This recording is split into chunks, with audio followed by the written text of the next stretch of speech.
The people of Meiji-era Japan are plagued by monsters and demons called the yokai. These demons are fought by the secretive and masked Yokai Hunters Society. You are summoned to the mountains to investigate the disappearance of a fellow hunter.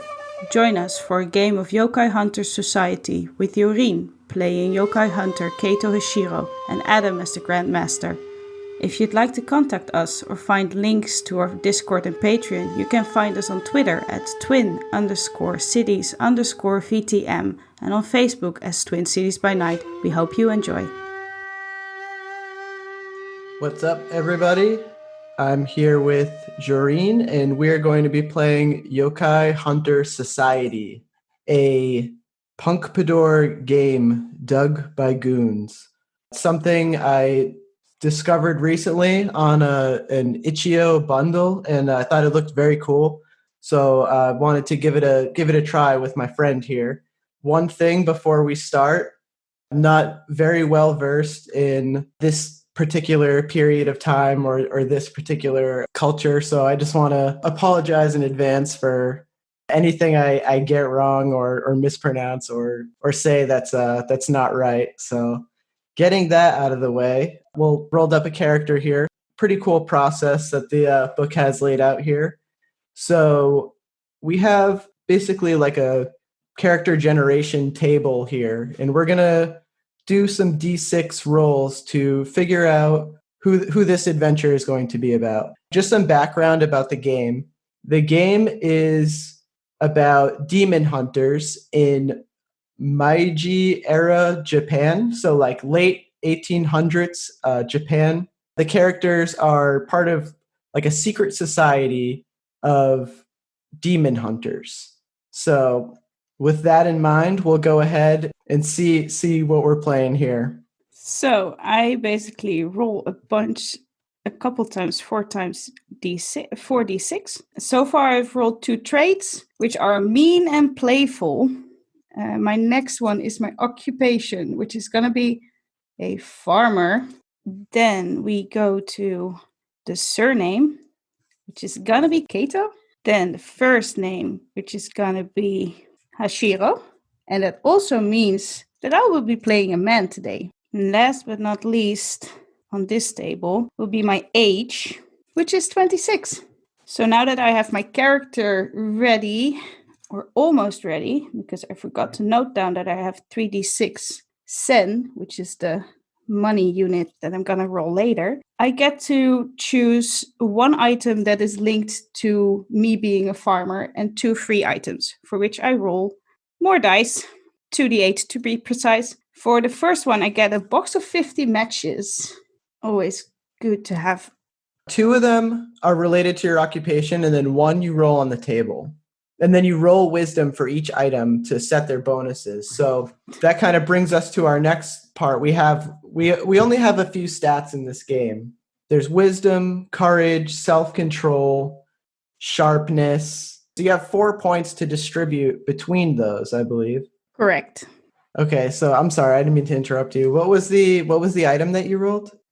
I rolled a box of matches. And for my farmer item, I took a scythe. And my second farmer item, I'm still considering. But going over my points, I have 4 points to distribute over 4 stats. I'm going to put 2 into courage. I'm going to put 1 into wisdom and 1 into self-control, which means that I have no points in sharpness. And then the courage relates to my hit points, which is 8 plus courage, making my hit points 10. And curse resistance is 2 plus self-control, making my curse resistance 3. Excellent. Oh, one last thing. Did you want to roll to see what type of mask you wear? Heck yes, I want to roll what type of mask I wear. What do I roll for that? Roll 1d6 and 1d8. And then total the result? Yes. That makes it a 5 for my mask. Okay, so that is the kitsune, a fox mask. I also want to point out that all of the traditional mask options on this traditional masks table are very cool. There's demon masks, all kinds of cool stuff. Twisted mouth mask, monkeys, vindictive warrior, spirit of a woman, red-faced drunken spirit. Like, they're all very cool. So my 3 items will be a scythe, a box of 50 matches, and a piece of rope. Okay, that's excellent. So next we'll roll wisdom to figure out what our bonuses are going to be on each of these items in our possession. And this is a pretty cool thing. It kind of determines like what the quality of the item is, what kind of deal you got, and it just basically determines what kind of bonus you're going to get when you use that item in game. This game uses 2d6 to determine most things. Things have a base difficulty rating of 10, so it is kind of very hard to land a 10, but if you land a 9, you succeed but with trouble. And the somewhere in this book here, it kind of explains why like 9 is significant, and that's part of the reason why with 9 you succeed with a setback. So rolling 2d6, it is very hard to get above 10. That's why the bonuses can be pretty helpful. Yeah, so rolling my 2d6 plus 1, I have a bonus 12 for my scythe, bonus 8 when using my matches, and a bonus 6 when using my rope. And so you just add your bonus to your roll, essentially, right? When you're rolling. Yes, that's as far as I have understood it as well. So yeah, that box of matches, very high quality matches, like really good stuff.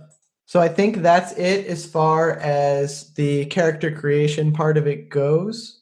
It's pretty quick to just get a character up and running and to basically get a different character every time.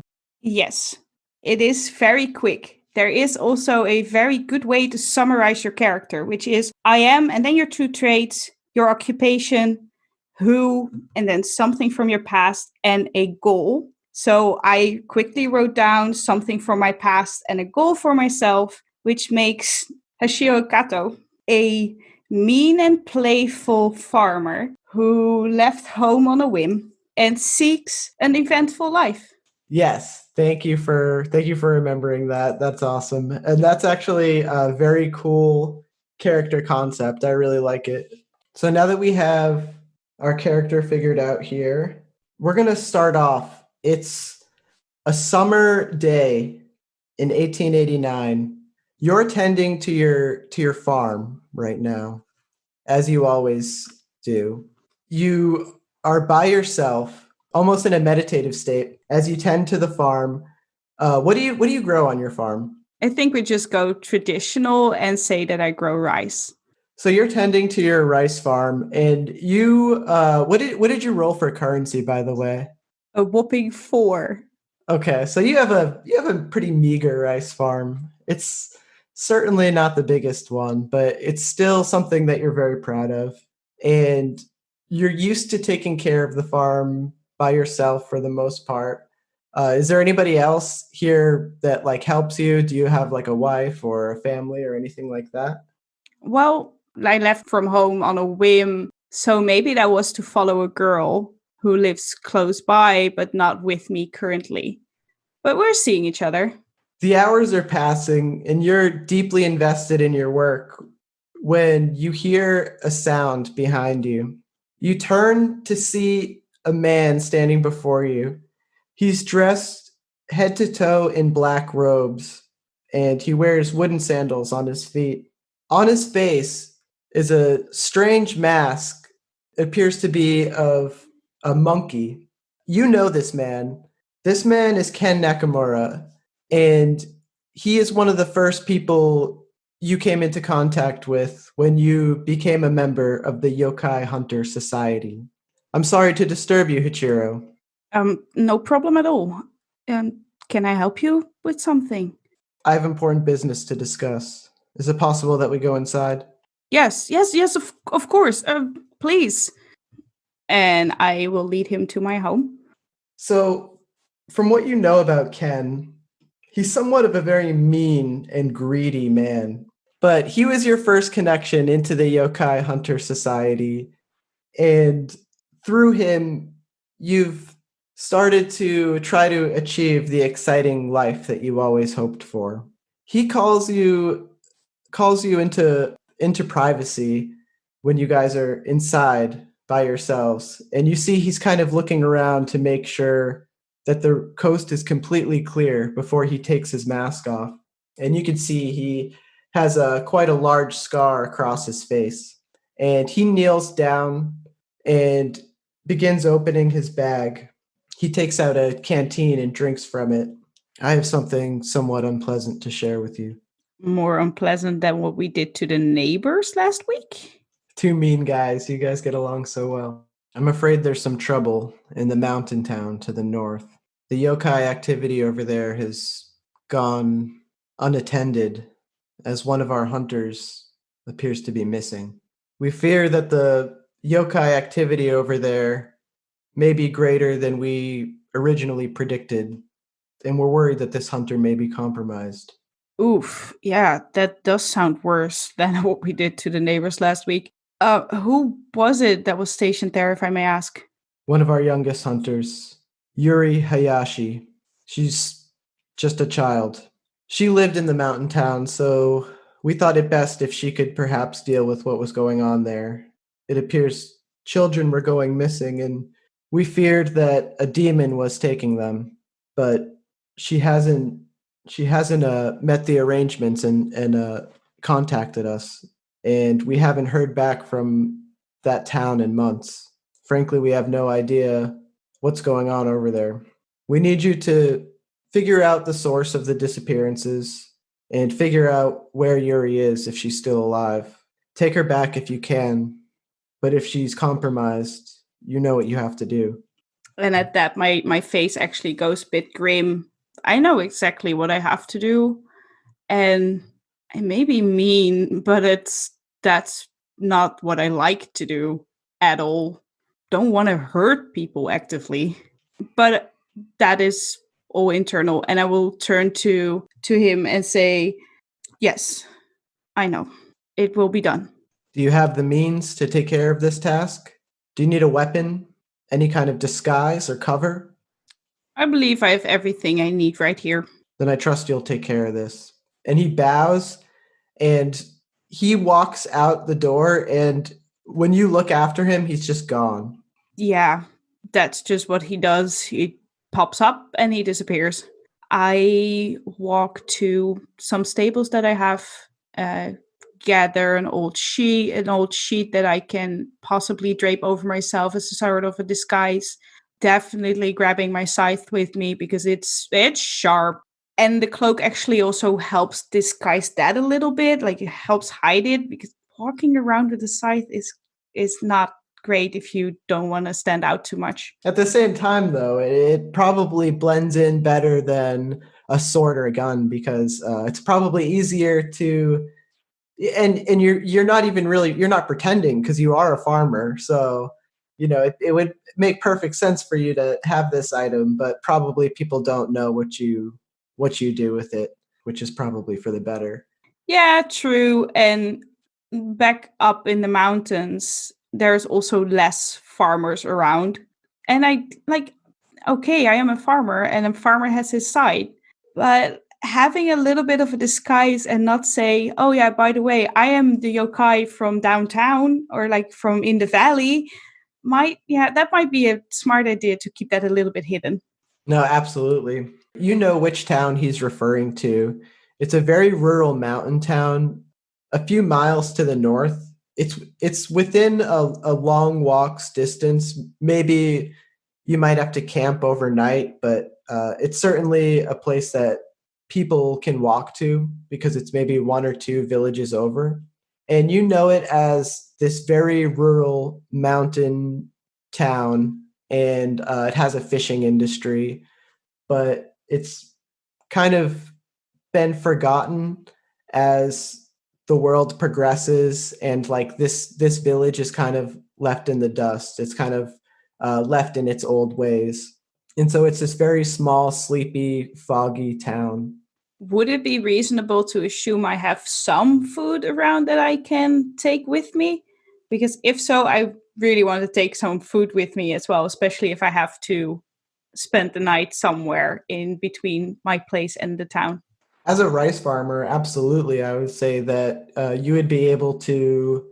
Let's see. I think like onigiri is on the list. Maybe I would say that you would be able to make onigiri for yourself to bring with you, because I feel like that would actually make a lot of sense, and that would be a smart idea for a long trip on foot, presumably on foot. I'm assuming you're gonna just make the hike there.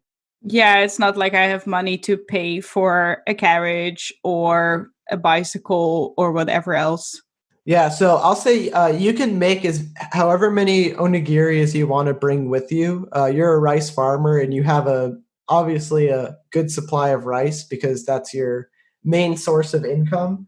But they will take up your item slots, and like when you pass a certain amount of items on your equipment list, you begin to take penalties for those items. So just keep that in mind as well.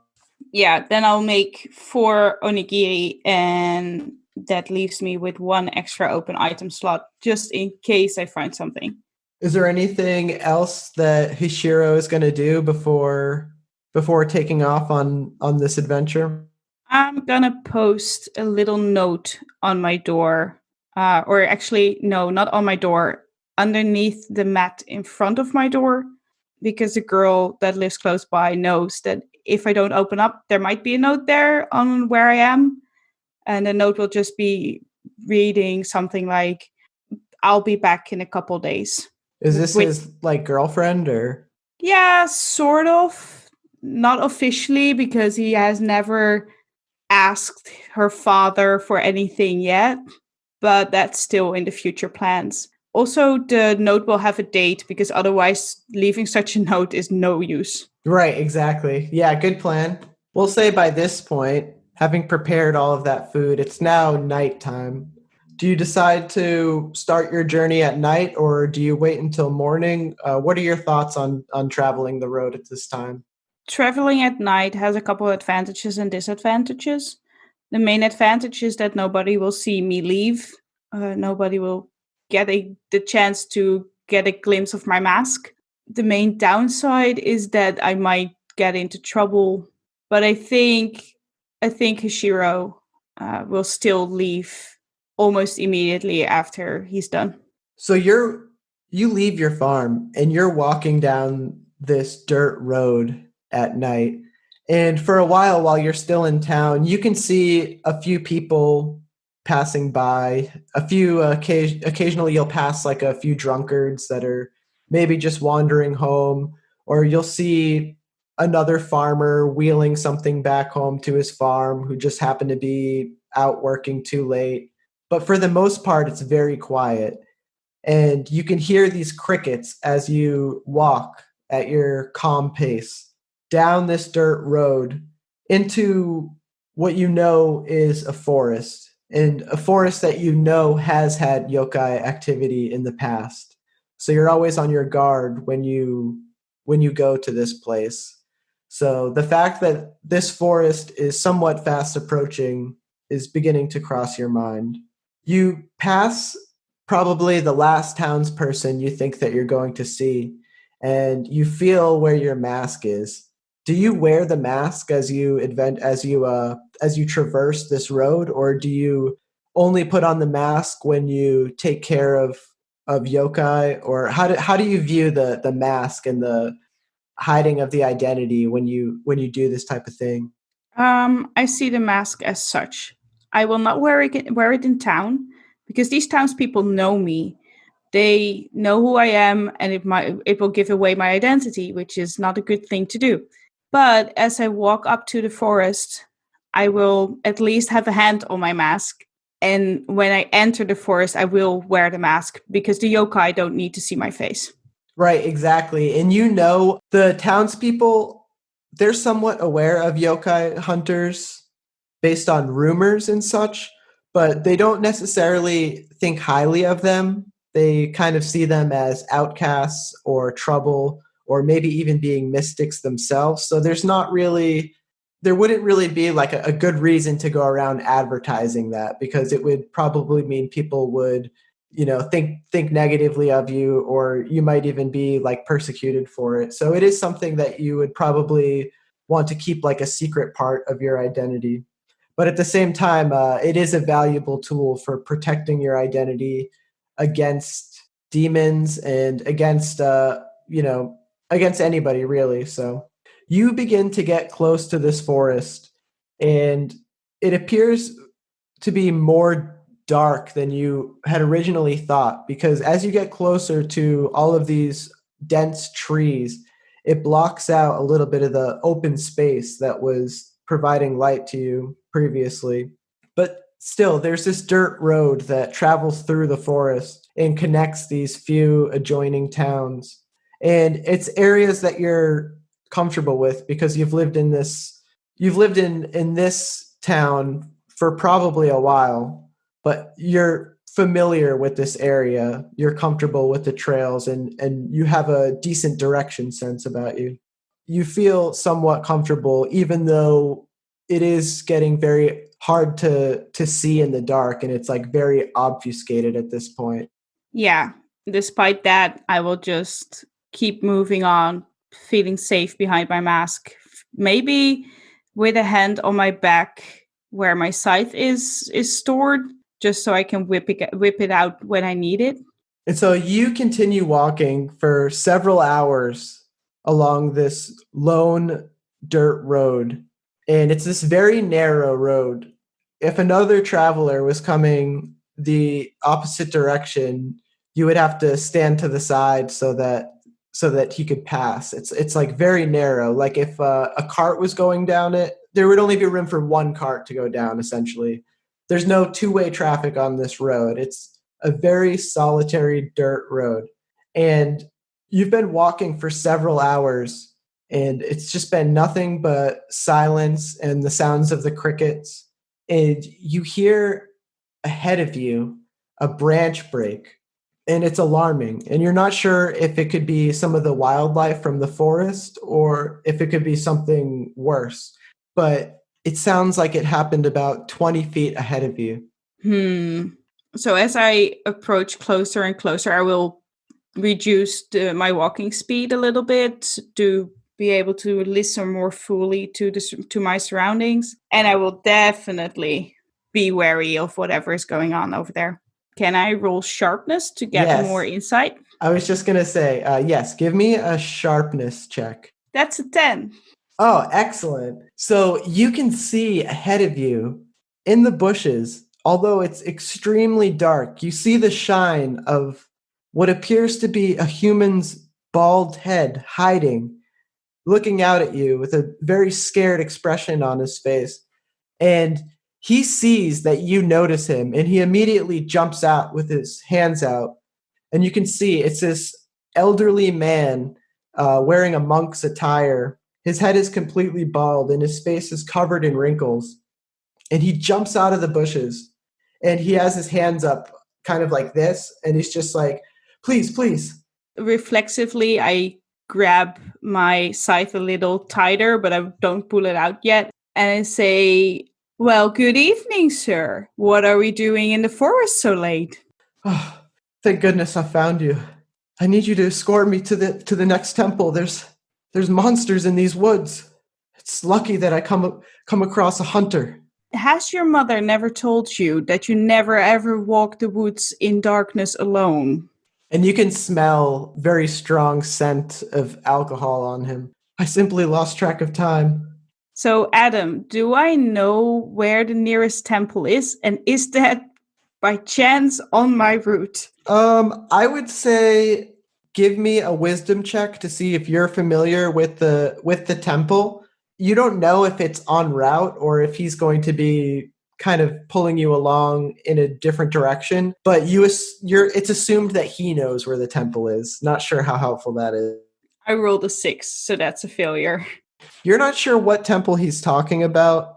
He could mean back over in your town. It could mean maybe one in the town that you're headed. It could be something completely separate. So you're not really sure how to take his request. Yeah, sure. I'm heading that way to the closest town. You can follow me if you want. Oh, thank you. Bless you. I don't have much much sen to give you, but you see him, he's digging into like a small pouch on his belt. Well, just give me whatever you can spare, and we'll call it even. Maybe pay for my food in the next town over? Let's see if he can. 1 sec, I'm just rolling really quick. Me as a player just wants to refuse that money so badly. Yeah, so he just empties out 6 sen, and they kind of just like a few of them fall out of his hands, and he goes to pick them up off the ground, and he's holding them up to you like this, and his hands are shaking. And you can just see that he's like trembling on his knees, just begging you to protect him. I take the sen from him, look down on him, say, well, this will do, I guess. We must be careful. The swamps, they have kappa. They eat humans. And you know that there is a swamp further ahead on this trail. It's about an hour and a half away. So you're relieved to hear that he was at least headed in the direction that you're going. But that is still concerning to you to hear him say that. And you hadn't heard reports of that type of activity recently, but still it's something concerning. And you know about kappa. They're like basically these toddler size turtle men, and they dwell in swamps, and it says they like cucumbers and human flesh. We can't cross the swamp. I haven't brought an offering. Surely they'll eat me. Yeah, and I didn't bring any cucumbers. Adam, do I know if there is a way around the swamp? Give me a wisdom check just to like figure out how well versed in the area you are. We'll say there's probably ways around. I just want to see if you know about him. So I rolled a 9, which means that I succeed, but I have a consequence. Excellent. So you do know a way around the swamp, but it's a very, very overgrown patch of forest. And it's very hard to traverse.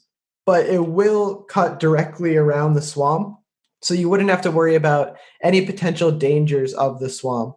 You don't think that there would be any dangers in this area, but you know it's going to be extremely difficult to traverse because of how overgrown it is. And there's just a lot of like rocks and very close together dense trees in the way. So it's hard to walk there. Also, you're kind of concerned that this old man will have trouble traversing it as well. But you are confident that it would provide you safety from any potential threats that the swamp might have. Yeah, I do think that I am going for the overgrown route. If anything, I can try and cut down a couple of the younger trees using my scythe. Yeah, actually, your scythe would probably really come in handy in that terrain. So, yeah, that probably might not be as big of an issue as it could have been. So, you start to take a detour when you find yourself kind of approaching the area where you know the swamp is ahead, and you even begin to start smelling that marshy kind of dank swamp smell that lets you know that you're very close to the swamp. But you begin to head east instead, and you guys start cutting through this very dense section of woods. And you see there's a lot of these very small young trees that are extremely close together. And there's certain parts where you find yourself having to kind of wedge through these bushes and trees. And there's no trail to be seen. You're going on pure direction sense at this point. But you do know enough about the area to know that continuing on this route will bring you back to the road again. It will bring you back to the road again past where the swamp was.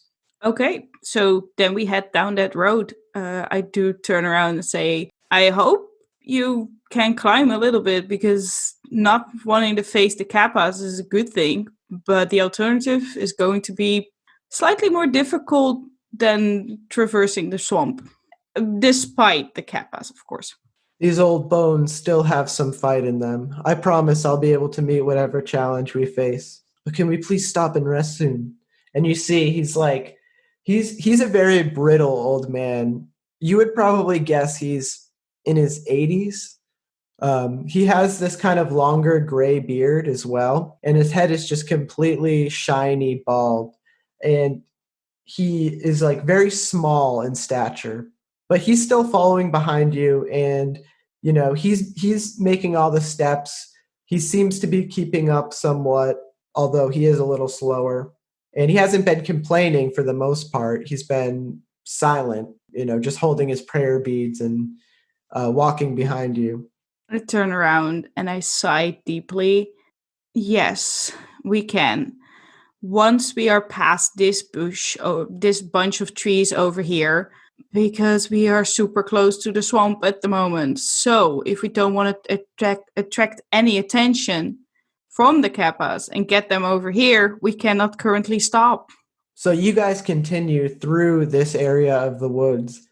And if this man was by himself, he would not be able to have the direction sense to just continue on without getting turned around or getting lost. But this area is home to you, and you feel very comfortable in your direction sense. So you just press on through the night, and it's the sun is rising as the section of woods that you guys are in begins to clear up a little bit, and you notice that the trees begin to seem less dense as you approach them, and you find yourself in a more open space of woods, and eventually you're able to just continue right back onto the road.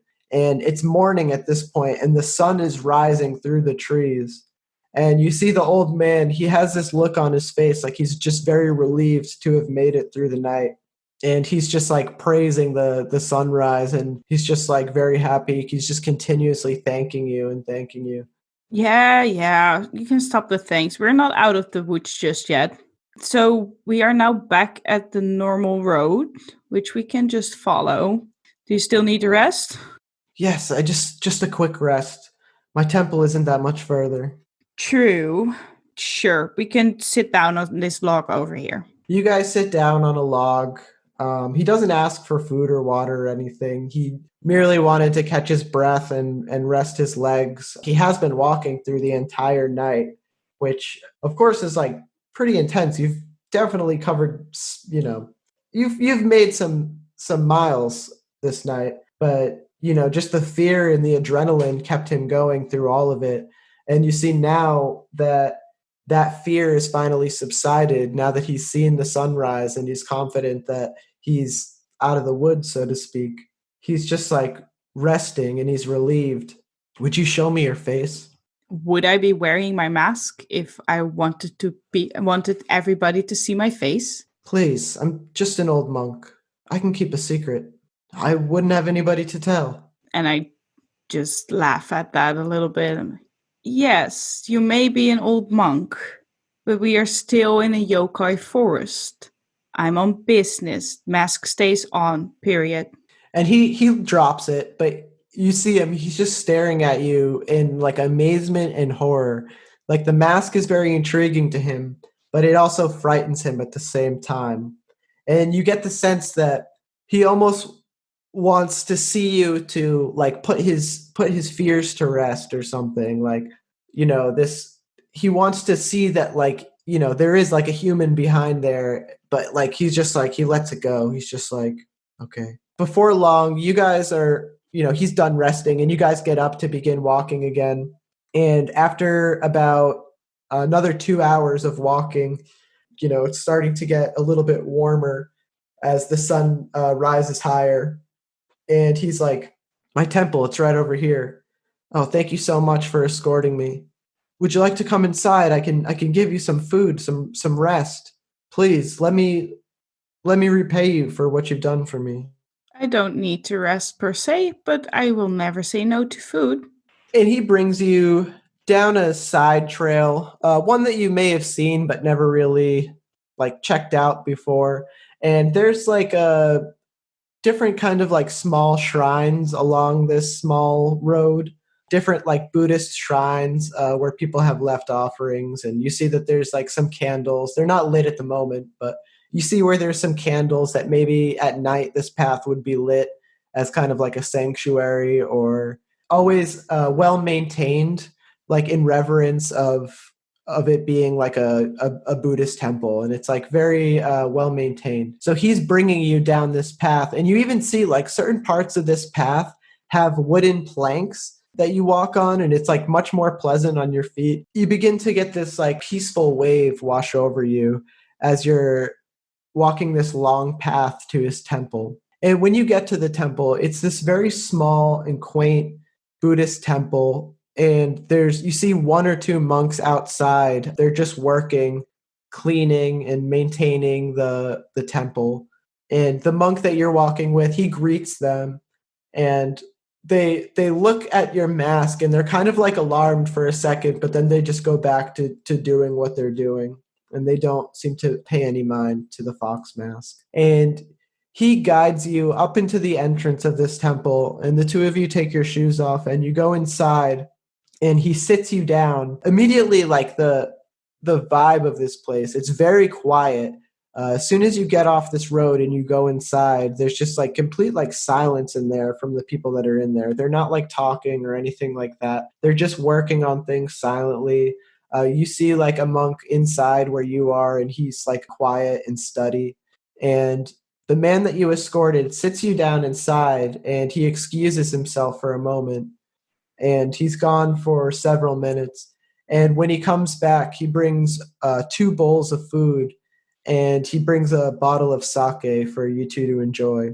And I think that is the moment where this monk will at least see half of my face. I will take a glass of sake because customary and just being polite in that way. And I will eat the food, but I will not completely get myself drunk. So it will be 1 glass and 1 glass only. And you'll see he smiles warmly at you when you take the drink of sake. He's just like looking at you enthusiastically, hoping that you'll eat this very warm bowl of rice that's in front of you. And he set out the same thing for himself. And he's hungry. He does eat his as well, but he's more so just interested in you and just watching you. He begins to talk about the temple, and he's just like, I've lived at this temple for most of my life, just maintaining it. It's like a very peaceful place. It's a sanctuary to those in the area. Others may not understand your profession, but I do respect what you do. You keep the villages safe. You keep the roads at night safe for people like me, people who find themselves in unfortunate situations. Yes, I don't mean to be entirely rude to my host, but may I ask, how did you get lost on the other side of the swamp? If this temple is so close to the forest, it must feel like you're home. You see, it's very embarrassing. Such a nice day. I was spending time in the cave down there, and I ended up getting too drunk. I fell asleep, and by the time I woke up from my nap, it was already well into the night. I know the legends of this place, and I was lucky to find you, because surely the spirits would have taken me if I had tried to get home by myself. The forest is extremely dangerous. I've seen the things myself. Ogres and spirits. At night, anything can happen out there. Exactly, which is why I am usually around. Just don't make it a habit to get lost in the forest at dark. Out of character, I'm trying to figure out how the rituals work, because it says you can do a favor for a monk for in exchange for a ritual. But I want to see like what that is, like what kind of blessing that really is. Well, I know that you can regain curse resistance points if you visit a sacred place and pay the cost of the cleanse, but that's something else, I think. Okay, how about this? So you eat and you have your drink, and he talks to you, and he expresses his appreciation for what you do. And we'll say that he blesses your scythe. And so your scythe is going to have a +1 to it from the monk's blessing, in addition to whatever bonuses it currently has. And so he offers you to stay for as long as you'd like. Stay the day, stay the night, surely rest until you're able to continue your journey You can stay here and study, can show you the things that I know. And, he's just like going on and on. He's very fascinated by who you are. And like, you get the sense that he would talk to you forever just to learn more, just to see what your identity is. It's intrigue to him. I will stay there a couple hours to rest up a little bit, maybe take a quick nap, because I too have traveled through the night and I was working on the farm only yesterday. So I can take a little rest. I will be a little evasive when he talks or when he asks too much about my personal identity and about what I do and that kind of stuff. I'm going to ask him one thing, and that is, what do you know about spirits of the mountains? He looks at you somewhat distressed. Over the course of my old lifetime, I've seen many spirits in these woods. These are a very spiritually active place. But I believe I know why you're here. You seek information on the disappearances, on the children. Correct. It is my suspicion that the town in the north is haunted by a rain woman, an Ame Ana. You know that this is a type of yokai that particularly haunts dark streets and alleys, appears on mostly rainy days and nights. And this begins to make sense to you because you begin to think about how it's been a particularly wet season these past few months. It's rained almost every day. And you think about how this kind of aligns with the way the weather has been. And you know that this is like a type of hag that travels the streets at night when it's raining and when it's foggy, and they kidnap children. They steal them. Do I happen to know what they do with the children? It's presumed that the children are just spirited away into wherever. Nobody knows for sure. There is another rumor that you've heard, and it's that mothers who have had their children stolen occasionally can become Ame Ana themselves. The grief of their lost newborn child is so disturbing to them that it transforms them into these depraved, haggish yokai as well. I thank the monk for his hospitality, and with new energy from the rest and with this new information, I will head on my way towards the town. So you gather up your things again. He had put you up into this kind of like a small room that they had for, probably like an extra room, because all the monks do sleep in this temple as well, and they reside here. But he put you in a room that was relatively private, so you wouldn't be, seen without your mask, and, you wouldn't have to sleep like with your mask on your face. He just, he understood the arrangement at that point, and he put you somewhere private and left you undisturbed. With that bit of information, he sees you off. And you see him standing in the doorway, waving goodbye to you as you continue on the trail again. And you hop back on the trail.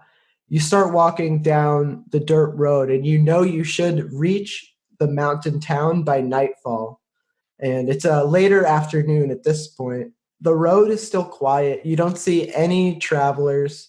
You hear birds and you hear bugs and just like the different sounds of the forest, but it's still relatively peaceful, and you're actually feeling quite relaxed from having just stayed at this very serene temple. And you continue down the path for a few hours, and you're just like carrying on at like a leisurely pace. And you see the sun is like starting to go down when you can see the mountain town in the distance. And there's just this heavy layer of fog that you can see just rising above the mountain town. And you begin to feel this wetness as raindrops begin to fall onto your head. And it starts off as just a few drops, and then it grows in intensity until it's raining quite heavily now. And it appears very dark, and you hear thunder and lightning, and the rain is just growing in intensity, like almost monsoon level rains. You feel it starting to pool up where your feet are, and you're almost like ankle deep at this point as the grass is starting to flood in this downpour. I don't like this. Do I know whether the rain woman can also create more rain, so that like this level of rain might actually feel unnatural. From what you know, they can't create rain, but it's rumored that they actually feed on rain. So from your understanding of it and from what other people in the society have told you, they seek rainy places because it sustains them. It gives them what they need to do what they do. Like it's more likely that they would be drawn to rainy places than the cause of this type of weather. Okay. I'll try and make my way to the middle of town. So you continue on the road, and it's still raining quite hard, but you're able to just press on. You're just really craving something to like hold over your head to just stop this barricading rain that is just coming down with increased intensity. Your clothes are completely soaked at this point, and you feel them like slicked to your body, and everything just feels very heavy as you trudge on towards the center of town. And you can see it ahead of you quite clearly now. It looks like it's probably about 10-15 minutes away. And you continue to walk, and you start to even see like the shapes of people in town as you get closer. As you approach the main entrance to town, you see this kind of large, it's not quite a bridge, but you see that the land kind of on both sides is like this swampy lake. And you see like there's like a few men that are fishing on this like this swampy river that kind of runs before the entrance of town. And they kind of look at you. You see that they see the mask, and they quickly just look down to fishing and just doing what they were doing. They're just like, they try to act like they didn't even see you. They're wearing these very large straw hats that seems to be blocking out some of the like intense rain that's coming down. And you see next to them, there's a large bucket of water that occasionally they'll throw a live fish into. This is like the ideal time to go out and catch fish because it's, the rain's so active. So Yes. I will actually go up to them. The more they try to look down, the more I want to go up to them and talk to them. So you approach these two fishermen, and you can hear like this whispering as you're approaching them, and it grows frantic as you grow closer. You can't distinguish what they're saying, but you can tell that they're talking about you coming closer. And you can hear they're just like, it gets more frantic as you get closer, and then it just stops completely as they're just silent as you approach them. And you see they're just fishing with their backs turned to you. One man pulls his hat down to cover most of his face, and he just kind of leans in. He's kneeling down, and you just see he kind of like puts his head close to his chest and kind of like tucks in while holding the fishing rod. And they're just silent. As one of them throws a fish in the bucket behind them, I will actually go in and snatch it before it hits the bucket and just toss it back and forth between my hands a little bit when I say, "Gentlemen, what a nice evening do we have? I have a couple questions. Would you mind answering them?" You see, when you grab the fish, the man who was attempting to put it into the bucket, he jumps up alarmed, and he's just like, "Go ahead and take the fish. You can have it. We don't want any trouble, Hunter." Oh, I don't want any trouble either. I'm just here to ask some questions. Thank you for the fish. Now, I wonder, have you seen a new face in town recently? You mean like one of yours? Not exactly like one of mine, but if there's a new one of mine in town, I'd like to meet them. You see the other fisherman, he's still sitting down with his head kind of tucked into his chest, fishing. And you can't see his face because he's wearing this wide hat, and he's wearing these straw like clothing on top. And, it's very hard to see his face, but he speaks up, and he's like, "Maybe a month or so back, I saw a young woman with a red mask." Ah, so you have seen a new face in town. Do you happen to remember her name? No, I didn't ask her name. I was out here fishing at night when I saw her. She was a young woman, long hair, very beautiful. But when I saw the mask, it was this horrible red mask of a goblin. Frightened me. This is the only time I ever saw her. It wasn't long after that things became much worse here. My son, he disappeared just like many other children in this town have. This is a cursed place. Most days I can't even catch enough fish to feed my family. And it rains all the time. Never stops raining. And you see there's like this fog that's just slowly rising, and it makes it so you can't really see very far in front of you at all. I see. Well, I hope my mask is more pleasing than the goblin mask. Who could say no to such a pretty face like mine? But that's a topic for a different time. Do you remember you said you saw her somewhere around town? Can you be a little bit more specific?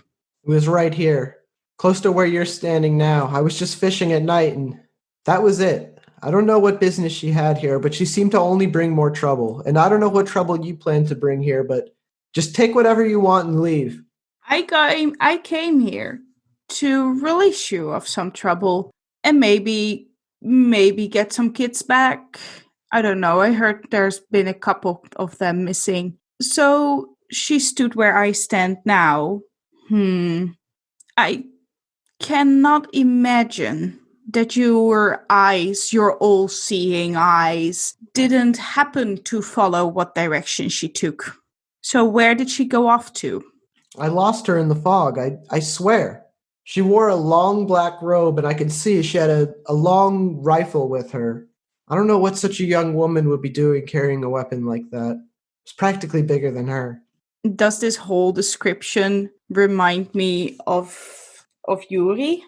Definitely, you heard that was the mask that she wore, like a red goblin mask.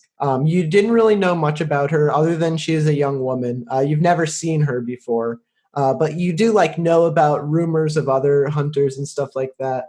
More than likely, if you've seen other hunters, they're always wearing a mask. But you've heard of her and her red goblin mask, and she's exceptionally well known because of the fact that she's so young. I actually used this, I didn't roll for her age, I used the lowest age on the table, which is 18. So just like a very young person doing this type of thing in a rural mountain town. Based on what you learned from Ken, she lived in this town. So she is like native to this town. She wasn't traveling here or anything like that. Okay. So I face him one more time, or at least I face the back of him and say, even in the mist, there is still a direction that a person goes in. Disappearing in the mist is not a direction. What direction did the girl travel to? The other fisherman chimes in. Maybe he was visiting the haunted cave. Maybe the missing kids are their payment to the Oni, to the goblins. Maybe that's what it takes to keep our town safe. When people like you come in and they meddle, they make things more dangerous. This woman, she upset the spirits and now they're angry and they want more blood. Stop meddling. Just get out of here. And you see this man is like, he like his voice cracks, like he's nervous to be speaking up because he doesn't know if you'll just kill him for misspeaking. And you see the other guy is just like, trying to shut him up. He's like, be quiet. When he is that rude, I will step a little closer to him, get up in his face, say, thank you for all the information. It wasn't that hard, now was it? And he falls back and crawls away, like starts to crawl back a little bit. And he's just like, oh. Next time you see somebody with a face like mine, you might want to be a little bit more polite. They might not be so nice as I am to just leave on your, shall we call it a request? And then I turn my heel and walk back to town. But before I leave the scene completely, I turn around one more time and say, so where is that cave exactly? And you see the guy, he's like kind of pointing close to where they're fishing. And he's like, you just follow this river all the way down there. And there's an old cave. And most of us don't go in there. There's rumor of an ogre. Unless you bring it alcohol, he's sure to eat you. I'm not too worried about being eaten. Thank you. And then, that last part is way more perky than my threat from earlier. And then I walked in that direction. And you see, they pack up their stuff and they begin to leave. There's no way they're going to continue fishing in this spot after that. These fishermen point you in the direction of this rumored cave. And you can still hardly see 10 feet in front of you because of this very, very thick fog. But nevertheless, they point ahead and they just kind of like begin to pack up their supplies and head back into the direction of town. On my way to the cave, I'm even more wary than I already was on my way to the town. And as soon as I'm completely out of sight of the fisherman, I will draw my scythe just in case. So you draw this scythe. Is there anything like interesting about this scythe? I assume it's like a farming scythe that you hold in two hands, but is there anything unique or uncharacteristic about it? Yes, actually, there is because the scythe itself, it's mostly blade, but closer to the handle, there is a small symbol on there of a kitsune mask. And I think that maybe due to other things that the scythe has already done to me or done for me, and I have already done with the scythe, I actually started engraving little depictions of its history around that kitsune mask. So that's how I keep track of my progress as a yokai hunter. So you like carve in the yokai that you killed, basically, or? Yeah, but I think I do that more on the wooden handle rather than the blade itself, because engraving a blade, that's a special skill I don't have, but engraving a wooden handle is something I can do. So you're gripping this scythe as you begin to walk through this fog, and you can see to your left side, there's this it's not very shallow, but it's this somewhat shallow running, I guess it would be a creek, or no, it's a river. It's like this very small, shallow river that the men were fishing from, and you can hear it bubbling to the side of you. And it's very gray outside right now. It's still daytime, but it's just raining and gray and, very kind of like foggy. And you're beginning to smell these like the smell of just like the grass getting completely soaked and that aroma kind of coming up. And as you continue on for about maybe 3 or 4 miles, you're beginning to grow doubtful of the rumor of the cave when you start to just see this stone edifice in front of you, this side of a mountain face where you can see a dark opening ahead. I slow down to a stop. I want to be dry, and I know the cave will be drier than outside at least. Maybe some dripping from the roof of the cave, but that's about it. But I first want to check out if I hear or see anything in and around the entrance to the cave. Where you stand right now, the cave is about, I want to say, 100 feet in front of you, and it's still very dark. You can just barely see the opening of this cave, but you don't really see anything around it. As you get a little bit closer, maybe it's like 75 feet ahead of you now, like just a little bit closer, you can see where there was a fire pit, and it's completely just washed away from the rain, but you do see like the dark ash where there was once a fire pit. And you see along the outside, there's an abandoned well. It's overgrown with vines that wrap all the way around the posts and the small roof that's over the well. And you can see the roof is riddled with holes, and it's in like a state of disrepair. This area itself is very overgrown, and you can tell that people don't really go over here. Hasn't been a trail for quite a while, and it's kind of just like wild at this point. Yeah, I keep pushing myself to creep closer to the cave. You continue to walk on further, and as you get close enough, the cave is about 25 feet away from you at this point. It's still far enough in your distance where you're like just observing it, but you can like see the inside. You're facing the opening of the cave, and you can see it very clearly at this point, even though there's very thick fog. And you can see that deep inside of the cave, as far as you can see through the opening before it begins to wind around and sort of take this bend. And you're not sure how far it goes on after that bend, mind you, either. But you can see this glow coming from inside, and it's flickering as though a candle or lantern is lit on the inside of this cave. And it looks like it's coming from very deep within the cave. Is there something I can roll or do to try and sneak closer to that flickering light? I can imagine that I try to at least walk as close to the wall as possible while also holding a scythe in front of me, which is probably a little difficult. So I might at the moment have it as just in one hand instead of the required two. Yeah, I will let you do that as either a self-control roll or a courage roll. I think both can make sense.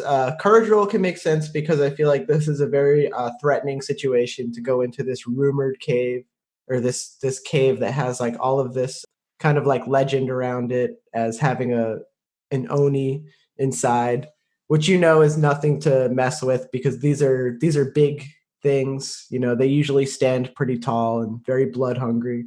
So courage would make sense, or self-control, because it's a tough maneuver to carry the scythe and to traverse this cave, and it would require like a lot of self-control. So Willing to risk it a little on this roll. So I'm gonna add a cursed die, which is 1d8, to see if I can get something higher than with just 2d6.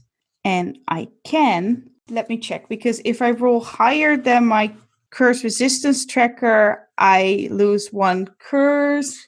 And I did, because I rolled a 4 on my curse die, which brings my curse resistance down from a 3 to a 2. but you still gain the benefit of like getting to use the D8 though, right? Like it's still I didn't really understand how the curse die works, but that's pretty cool. I do like that. Yeah, so it says you can add a curse die, which is 1d8, and discard the lowest result, which in this case is a 6. So, which in this case is actually the curse die with a 4. Then 6 plus 6 will remain as 12 plus 2 is 14, which succeeds. The curse die cannot be used in advantage. Blah. Basically, it just says you give yourself an advantage, basically. Okay, excellent. So yeah, that's like a great roll though. So what are you trying to do? Like, and because you know whatever you're attempting, you're doing pretty well at accomplishing it with a check like that. I try to scale the wall, creep close, and hold the scythe in front of me, like across my body, but now with just one hand, trying to very actively place my feet on the right spots. But because I don't know if there's one rain woman over here or maybe multiple, if there is maybe an ogre or a goblin instead, it does take a huge amount of courage for me to put my one foot in front of the other. I've not been a yokai hunter for super long yet, so this is actually quite a big deal, which is why I rolled on courage. Excellent. So you're maneuvering through this cave very methodically, and you're just hitting all of these steps with precision, and you're making very little sound as you begin to creep closer and closer, still riding the side of this cave, still hiding yourself in the shadow. And you see this light beginning to get closer and closer, and you peek around the bend of this cave, still like hugged up against the wall and very much hidden in the shadows. And you can see this lantern lit in a clearing in the cave, and you just see this pile of dismembered bodies littered all across the ground on the cave, and it's just arms, legs, torsos, just and quite a bit as well. Probably a couple dozen different bodies, just all torn up and basically dismembered all over the floor of the cave. Do the bodies have childlike proportions? No, they appear to be men, almost entirely men. You look around, you don't see a female body amongst them, but they appear to all be adult men. Okay, good for the kids, not good for me. Is there anybody else or anything else close to the fire? Or is there a weird empty spot or something like that? Looking around the corner and kind of looking past the carnage that's on the floor of this cave, you see this very crude steel pot. It's off into the corner of the room, and it's very, very large. And you actually see a leg hanging out of the pot. It's not burning currently.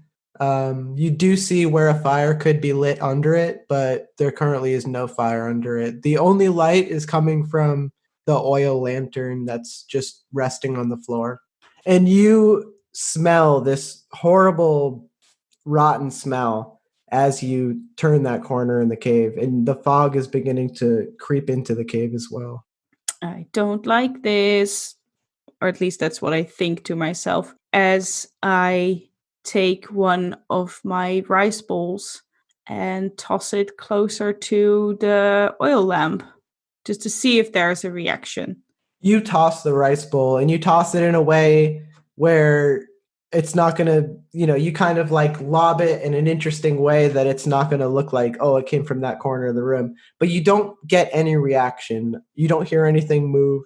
You just hear the rice bowl shatter and roll. But you don't, there's just silence after that. Do I see whether the cave continues further on from this section? Yeah, you see it does continue further on. You don't see that there's any light going on further on, so it's very obfuscated. Like, this is the brightest part of the cave. Like, where you are now, looking back, you can see like the entrance is kind of farther away. You can still see to where outside is just by turning and looking. But you're at the point now where you're going on the bend. So the further down you go this way, like, you won't be able to see outside at all because that will be back in a corner. But it does appear to go on further, and you're not sure how much further because it's too dark. Using the same technique as he used to enter the cave, I will go around this section of the cave and try and find where it goes on.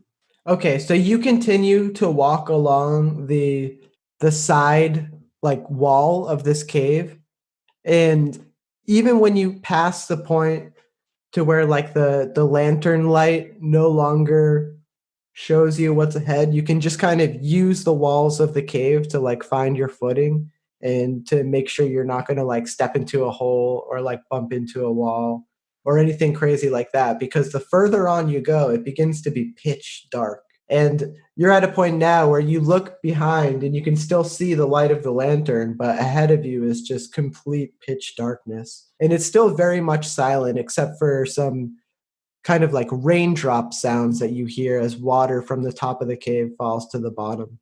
And there's like a little bit of water at the very bottom of the cave. It's very, very shallow, though. It doesn't even cover your feet. No, it doesn't cover my feet, but walking through water will make more sound than walking on stone. I think I will still press on. I have those matches stored away. They may be a little wet by now, but who knows? I may have tucked them far enough away from the outside of everything for them to still work. Oh, those plus 12 matches, those are dry as a bone. Yeah, those plus 12 matches are perfect. Those plus 12 matches that may have been infused with something that just repels water. Yes, those two. Yeah, I'm just going to continue. Keep doing what I do, trusting the wall of the cave more. I'm debating going back for the lantern. The thing is that if I go back for the lantern, it will give away my position immediately. Then again, if I don't go back for the lantern, I cannot see. Without sight, something can sneak up on me easily. So I will go back for the lantern, pick it up, and take it with me, trying to shield it a little bit with the piece of cloth that I took from the barn. Perfect. Yeah. So you go and you get the lantern, and it's not, that much far of a backtrack. So you just go and you pick it up off the ground, and you're kind of relieved that as you take this lantern with you away from this scene of horror, you can no longer see the dismembered corpses that were in that clearing. And it lights up your path, and you're relieved to be able to see where you're headed.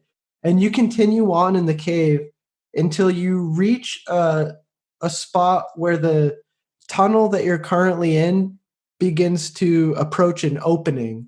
And you can see, just dimly lit from this lantern that you hold in front of you, ahead of you is this giant grotto inside of the cave. And you can hear this rushing water. And you look, and it's this enormous blue pool in the cave. And the water appears to be hot or something, because there's this steam that's just constantly rising out of this blue pool of water you see ahead of you. And you feel this warm clamminess as you get closer to this area. And as you look about this opening, and it's a pretty big opening. It's much larger than the other areas of the cave you've seen so far. You see inside of the water a creature. It appears to be about 8 or 9 feet tall, and it's sitting inside of this grotto. Its arms stretched up over the sides of the grotto like a person relaxing in a hot tub almost. And you see it's this enormous blue oni, a blue ogre with these small horns and this very grotesque and hideous face with sharp teeth and tusks poking out and protruding. And you see next to it, on this stone ledge where it's resting its arms, this large club, almost bigger than you, lays down on its side. And it's almost just relaxing in a giant hot tub. You see him leaning back, his eyes closed. He doesn't notice you at all. And he's just enjoying the rushing waters of this grotto. Does the cave extend further than this grotto, or is this basically a closed-off system? It looks like this is where it closes off, unless there's something underneath the water or kind of behind this rushing water. But you don't think so, because this water is almost illuminated. It looks like there's a light in there or something that's just making the whole thing shine and light up. And it actually gives you a clear view to just the enormous size of this creature that seems to be enjoying a leisurely swim. Well, I have heard that the townsfolk were scared of an ogre in this grotto. It's not what I'm looking for per se, but I cannot leave a city or a town tormented by an ogre. So, I'm gonna approach the ogre quietly from the side of his club, trying to drape that piece of cloth that I have over the club, hoping that an ogre is dumb enough to not know that something is underneath a piece of cloth when he sees it. Okay, I really like that. So give me a wisdom check. I am scared, so I am going to once again roll a cursed die. I can do this 2 more times, so I better use it wisely. Oh boy, am I glad that I did. It will cost me one of my cursed dice, or my curse resistance, because I rolled an 8, which clearly is higher than a 2. But it does mean that I can discard a 2 and actually get an 11. So you very seamlessly drape the cloth over this club, and it just perfectly blankets the very large club, and you see it has like a few spikes on it, but it's this very blunt looking iron club. And part of you wonders who would forge such a thing for such a horrible monster. But the blanket just covers this weapon. The monster is still laying with his eyes closed, and the bubbling of the grotto masks any sound you might have made, and he still is completely unaware that you're there. Well, my stats tell me that I am courageous, so I'm going to get up from where I'm hiding and approach the ogre. How communicative are ogres? Like, are they... I can imagine that certain yokai can actually be talked to and certain yokai cannot. How does an ogre range in that? Oh, they can definitely talk. They can bargain. They're very cruel and brutish, but they very much can talk and be communicated with in regular language. Okay, cool. Then I'm gonna walk up to the edge of the pool and say, hey, mind if I join in? You see the ogre opens his eyes and he looks alarmed, and you see like his big giant arm rises up to grab the club, but he looks around and he can't seem to notice where it is, and he just goes, huh? And you see he just begins splashing kind of violently in the pool, trying to gain his balance and perhaps find his weapon. But he stands up tall at this point, and you can just see he stands well over 9 feet, probably closer to 10 feet. He's tall enough to almost touch the top of this cave, and this cave has like a very high ceiling, or not very high. It has like a 12, 13 foot ceiling.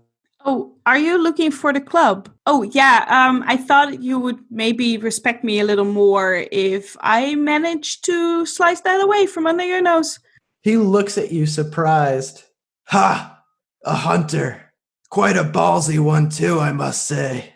You dare approach me in my own home? I'll squash you like a grape. Well, thank you for the compliment. I don't know if I'm here for you. I don't think so. So we can also just make a deal where I leave you be, give you your club back, and you give me information and let me leave this cave alive. He begins laughing, and you can hear the reverberations of the laugh begin to shake the cave. Why would I ever make a deal with someone like you? You have nothing to offer me. I don't even smell any alcohol in here. You haven't even brought me a gift. No, and I'm very, very sorry for that. But without me, you will never get your club back. And I can only imagine that that thing is worth quite a bit for you. Ugh. And he begins looking around, trying to find it. And it's pretty convenient. The blanket is almost a grayish, dark color, and it blends in with the stone of the surrounding. And if you were just looking around, you might not have even seen it yourself. It's pretty good cover, and it's definitely enough to fool a dumb ogre. But he's growing very frustrated. I'm tired of this game. Show me where it is or I'll break you. Give me some information and I'll show you. Do you want to know how those villagers tasted? Not particularly. I want to know where the kids are. I only eat fishermen. Ha ha ha. And you see, he goes to grab for you. And I'll need you to make a sharpness roll. That's a 5. So he's not attacking you. So you don't have to take the difference in damage. He is trying to pick you up, however, though. So he's going to be walking over to where you are, and he's trying to put his big blue hands on you to try to pick you up and squeeze you. And he's able to just get close enough to you, and like he puts one arm on your shoulder and the other arm under your other armpit, and he's trying to just like pick you up off the ground, and you feel yourself starting to tip over a little bit as he's just like handling you. But you get the sense that he's almost playing with you. Like this is just some kind of cat and mouse game for him. I've always wanted to taste a hunter. It's been a while. Whoa, whoa, whoa, whoa, whoa, whoa. No need to be so, no, there's no need to be so rude. Put me down. Like I said, I just want to know where the kids are. I know you didn't do it. He's holding you by your foot and just like right over the water. And he's just like, I don't know of any kids. There, you have your information. Now, what will you give me? I can swim, Just like put me down. He squeezes your leg very tightly, and you begin to just feel this like tremendous pressure as you feel like a bone crack, and it's not enough to break or anything like that, but you just get the sense that you're just in the jaws of life right now, and if he wanted to, he could just break your leg with his grip. But you feel also like the water is right underneath you and almost to the point where you could reach down and like touch the water. That's how close to the water you are. Okay, your club is right there. And I point to the piece of cloth that is covering the club. Still holding you very reluctantly, he looks at the blanket very curiously, and then with his other hand he goes over and he just pulls it away very quickly, like almost like he's afraid of what could be underneath, like it might be a trick or something. And he pulls the blanket away, and you see it fall into the water, and it's just kind of making this intricate shape as it just like sinks into the water. And he's just like, ha, and he puts you back down. All right, a deal's a deal. And you see him, he's picking up his club, and he sets you back down onto the rock gently. I admire your courage, Hunter. Thank you. One more thing, and according to the deal, you don't have to answer. But there may be somebody encroaching on your territory.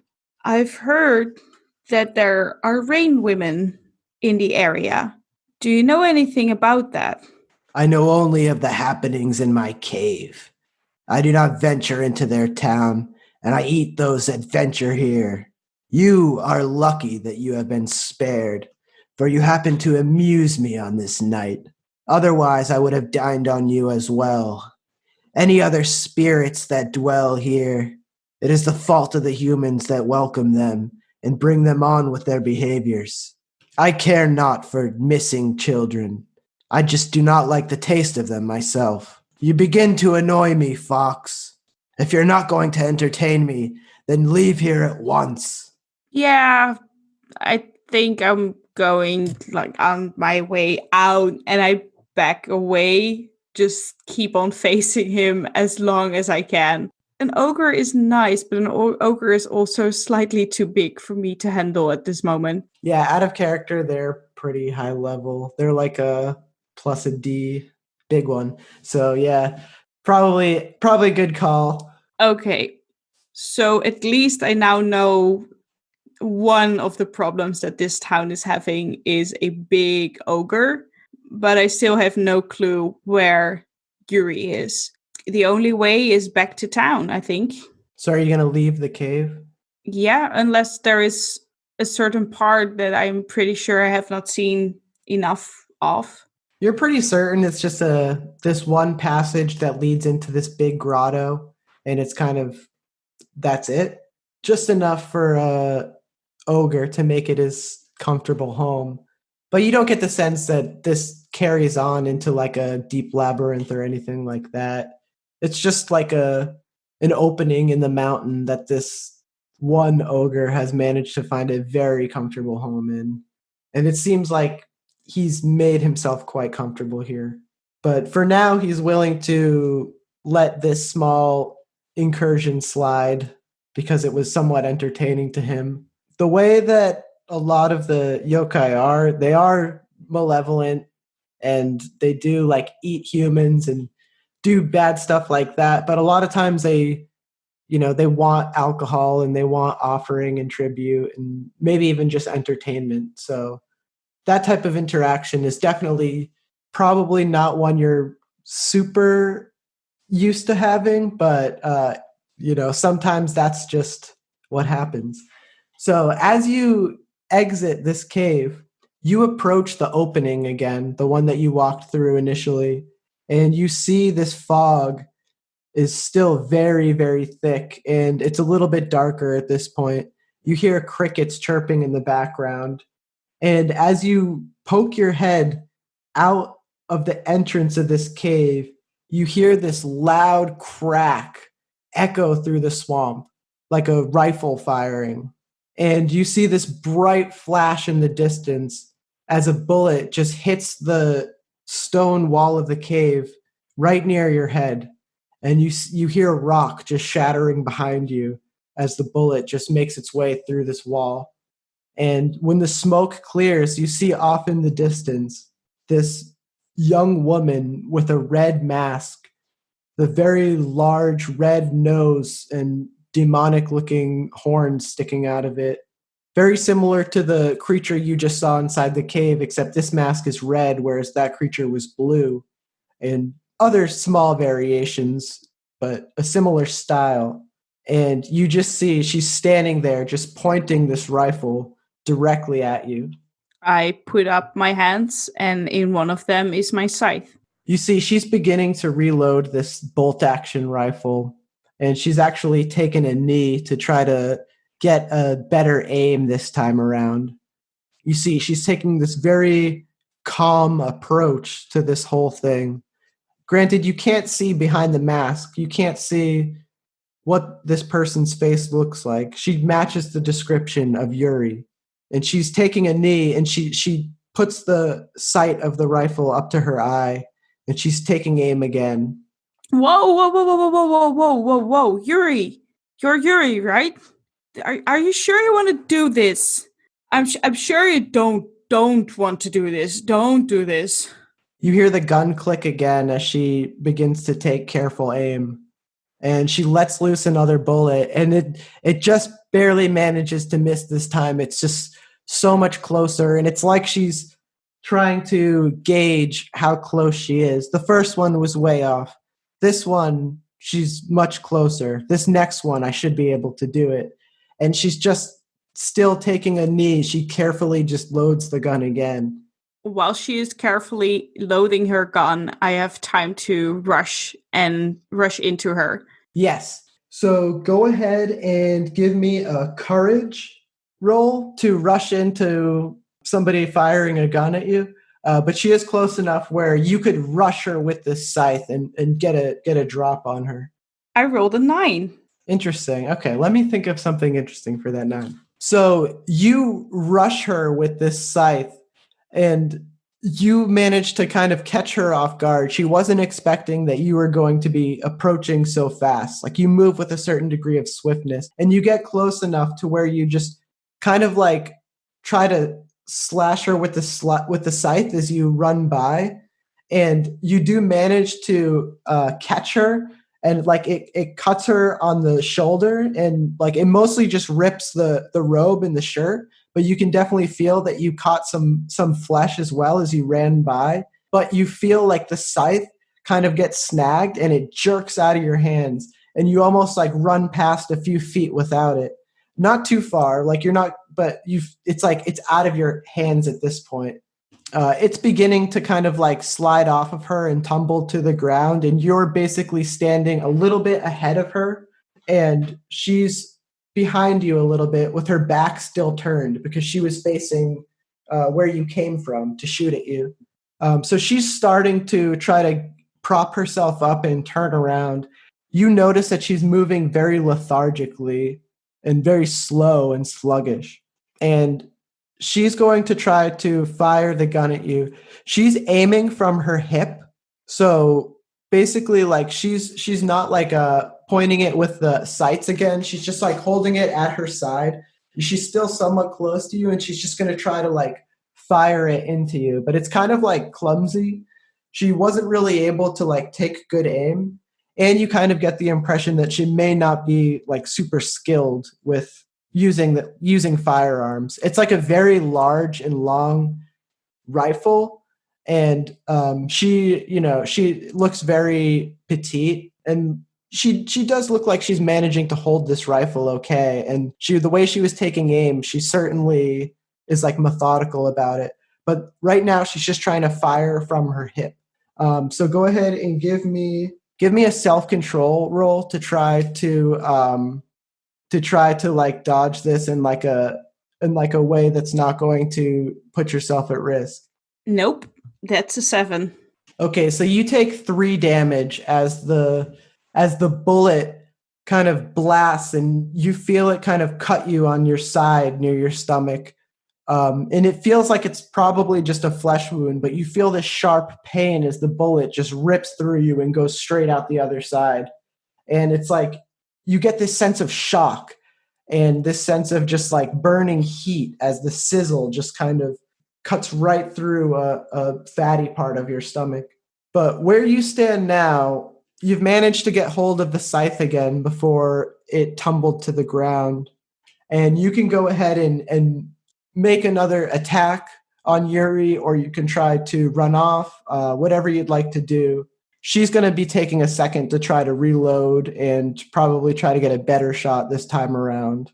Because she is so slow and sluggish, I'm doubting whether I'm still facing her or something that is just using her body. And to be sure, I want to try and flip off her mask using the tip of my scythe. Or No, I want to do it with the tip of my scythe. Okay, I won't make you roll for that. You take the scythe and you just flip this red ogre mask off of her face. And what you see is this bloated, gangrene face of a young girl. Her eyes are completely white and glossed over, and she just appears completely dead.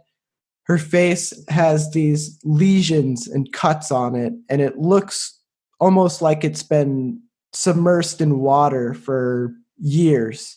Just very, very decrepit. And you see a few flies fly out as the mask falls from her face. And with a cold, dead stare, she begins to reload the weapon to try to take aim at you again. If I can reach her face, I can reach her neck. I try to behead her immediately. Cool. Okay. So give me a courage roll plus your weapon bonus. So with my weapon bonus, my bonus on the complete roll becomes a plus 15, and that makes my total a 22. Okay, so this is a level 12 monster. So I think that actually might mean... Okay, so the difference between 12 and 22... So I think you do 10 damage to it because you've attacked greater than its difficulty level. So if I'm understanding it right, you do a scythe attack for 10 damage. So you greatly wound Yuri as you just take a sweeping blow with the scythe, and it just cuts her right in the neck, and you just see like this blood kind of squirt out, and it splatters the leaves that are beside you on both sides. And it almost like makes this fan of blood spray as she kind of just takes this wild 360-degree turn and tumbles to the ground. But she's beginning to get back up. You see her cut neck. It's like this very gaping open wound, and her head is kind of just like hanging by a thread at this point from the stub of her neck. And you see that her neck just starts to extend like a snake, and it's just growing up and up and up, like her head is just floating above you.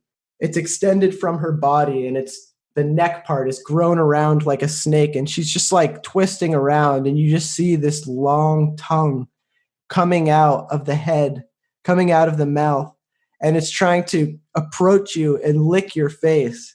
And I'm going to need you to give me another courage roll. It's winding around to try to coil around you, and you can just see the grotesque head of Yuri. It's almost like it's floating midair, kind of like a snake dancer, the snake in a basket thing. It's just like moving around like a cobra. Okay, great. And you got 10. So you're able to just swing your scythe around, and you cut you cut the neck of this beast, and blood squirts out, and the head of Yuri falls and it rolls. And you see the body doesn't go back to normal. This long neck is still, it just falls onto the dirt, and there's blood squirting from it, kind of like pulsing out. What is the head doing other than rolling away? How certain, basically what I'm asking is, how certain am I that I killed this creature? The head has this maniacal expression on it, although it appears to be lifeless. The eyes are opened in this maddened stare, and the tongue is sticking out, and it has this very grotesque grin, but it appears to just be completely lifeless, although it resembles no human head. It's very, very disturbing. For good measure, I will do at least one thing, and that is cut off the tongue, because I know that these creatures or these spirits like to lick up rain. So if I disable that, then it probably cannot regenerate. So for good measure, you reach down and you cut out its long tongue, much longer than any natural tongue. Do you keep it with you, or do you discard it? I think I throw it away somewhere. Maybe I will. No, I will bring it with me and bring the head with me as well as evidence of what I found. And then we will dispose of it properly at a different place at a later time. Excellent. Do you take Yuri's mask with you? Yes, definitely. That cannot be staying with this creature. Excellent. So I think what we'll do is we will fast forward in time a little bit. You're back at your farm. Ken has come to visit you a few days after you return home. Your female neighbor was one of the first people to come greet you. She was very excited to see you come back. And she tells you, I was really worried about you. I had a strange dream. I was just worried that you were in some kind of trouble, bandits, or it was just a weird feeling. But I'm just so glad that you're home and that you're okay. And, so that's good. It's not long after that Ken comes by to visit you and figure out how things went. Keep in mind, this is still a time where communication travels very slowly, so he needs a full rundown on what happened. And so he comes and he visits you while you're working in the farm again, and he asks, "Can we speak inside? Something important I need to discuss with you." Yes, of course. Come in, or at least follow me. You guys go inside and you sit back down to talk in the same spot where you talked the previous time. And Ken kneels down and he takes off the ape mask that he was wearing outside and he places it on the table. And you see the scar across his face. Well, what have you learned? A couple things. The town has a cave with a blue ogre in it, who is up for a couple games, and has a craving for alcohol and men flesh. So somebody better equipped than me probably needs to deal with that, or we need to go together, something like that. Other than that, when I walked out of that cave, I was attacked by Yuri, or at least what was left of her. I dealt with it. So that was the Rain Woman. It was her. Very unfortunate. Do you have her mask? Of course, I couldn't leave it at such a place. And I open a cabinet where I stored the mask and the head, and in a drawer on top of it is actually the tongue laid out. And I grab the mask and hand it over. You see, he looks at the head and the tongue. He has like a almost disturbed look on his face, but he doesn't say anything. And he takes the mask and he stares at it. It's truly sad. I'll have to pass this on to the society. They'll be deciding who gets this mask next. I wish it didn't have to end this way. Me neither. Even in that stage, she was a good shot. I would have liked to get to know her better, but it was meant to be. And Ken stands up and he puts the ape mask back on his face. He stands very tall, and you see he slips his sandals back on, and as he's in the doorway, He turns around and he kind of stares back at you. Until next time, friend. And he just begins walking down the street. Why don't you take a look through our growing catalog of one-shot scenarios to find out about Chronicles of Darkness, Delta Green, Call of Cthulhu, 13th Age, Eclipse Phase, Rogue Trader, Slasher Flick, and probably even more.